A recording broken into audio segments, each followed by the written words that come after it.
संपूर्ण वेद और शास्त्र जो वैदिक वांग्मय है, उस वैदिक वांग्मय का जो सार है वो श्रीमद् भागवत महापुराण है। हमारे जो चारों वेद हैं, ऋग्वेद, यजुर्वेद, सामवेद, अथर्ववेद, चारों वेद, 6 शास्त्र और सारे जो उपनिषद हैं उनका सारांश है श्रीमद् भागवत महापुराण। और जो संपूर्ण वेद शास्त्र हैं उन्हीं वेद शास्त्रों से कर्मकांड भी बना है, उन्हीं वेद शास्त्रों से उपासना कांड भी बना है और उन्हीं वेद शास्त्रों से ज्ञान कांड भी बना है।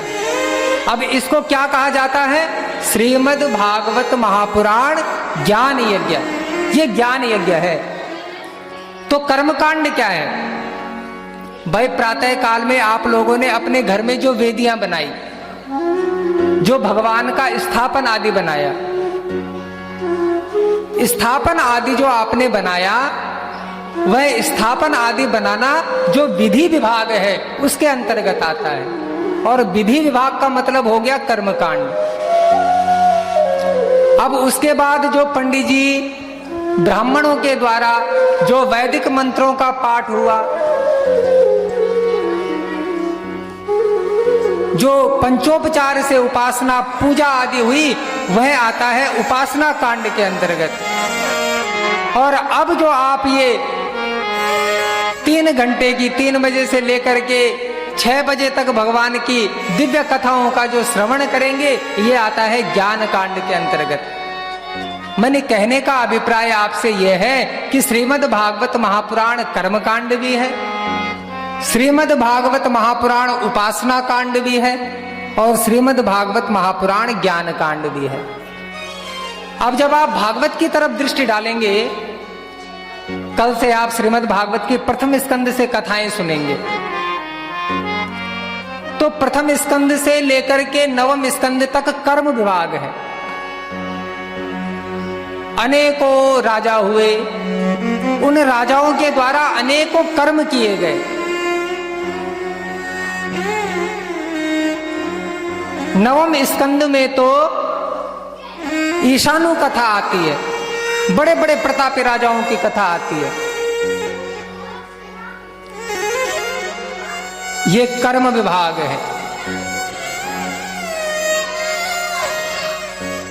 और फिर 9वें स्कंद तक कर्म विभाग के बाद जब आप 10वें स्कंद में प्रवेश करते हैं, तो 10वां स्कंद क्या है?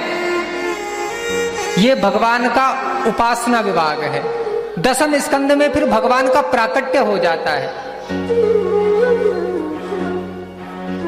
और जहां पर भगवान का प्राकट्य होता है, गोपियां भगवान को माखन का भोग लगाने के लिए जब लालायित हो जाती हैं, तो ये उपासना विभाग है। पर जहां 10वें स्कंद में चलते चलते रास पंचाध्याय में प्रवेश करते हैं और गोपियों का जहां पर महारास का प्राकट्य होता है और जहां गोविंद गोपियों से अदृश्य होते हैं, वहीं पर समझना आपकी उपासना सफल हो गई। कर्मकांड जो है वो दूध है, उपासना कांड मक्खन है, क्योंकि 10वें स्कंद में भगवान की माखन लीला का वर्णन है। और जहां रास पंचाध्याय आते आते भगवान को प्राप्त कर लिया गोपियों ने, पर जो ही भगवान एक क्षण के लिए अदृश्य होते हैं, तो समझ लेना ये माखन पिघलने लगा। और फिर गोपियां विरह में गाती हैं, जयति तेधिकं जन्मना ब्रजः श्रयत इंदिरा सस्वदत्रहि जयति तेधिकं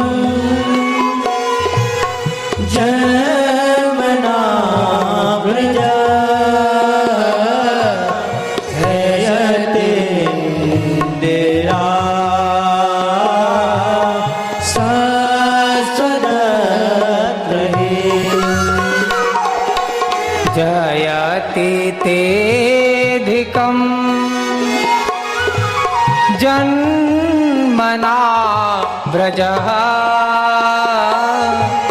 श्रयत इंदिरा सस्वदत्र ही।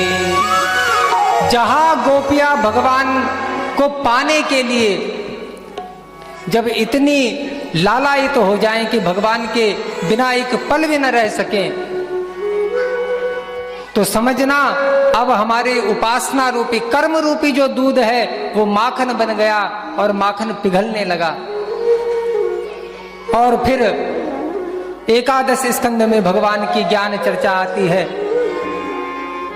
और द्वादश स्कंद में फिर भगवान सारे संसार में प्रलय का वर्णन आता है। तो कहने का अभिप्राय आपसे यह है कि श्रीमद् भागवत महापुराण कर्म विभाग भी है, उपासना विभाग भी है और ज्ञान विभाग भी है। अब कोई कर्म कांड के द्वारा प्राप्त करना चाहे तो मिलेंगे भगवान ही, कोई उपासनाओं के द्वारा प्राप्त करना चाहे मिलेंगे परमात्मा ही, और कोई ज्ञान के द्वारा भगवान को प्राप्त करना चाहे मिलेंगे भगवान ही। तो आप 7 दिन तक भगवान की इन दिव्य कथाओं को श्रवण करने के लिए इस दिव्य स्थान में हम सभी समुपस्थित हुए हैं। मैं आप सबकी श्रद्धा को नमन करते हुए 7 दिन के लिए अपनी वाणी को इस भगवत सेवा के लिए समर्पित करता हूं।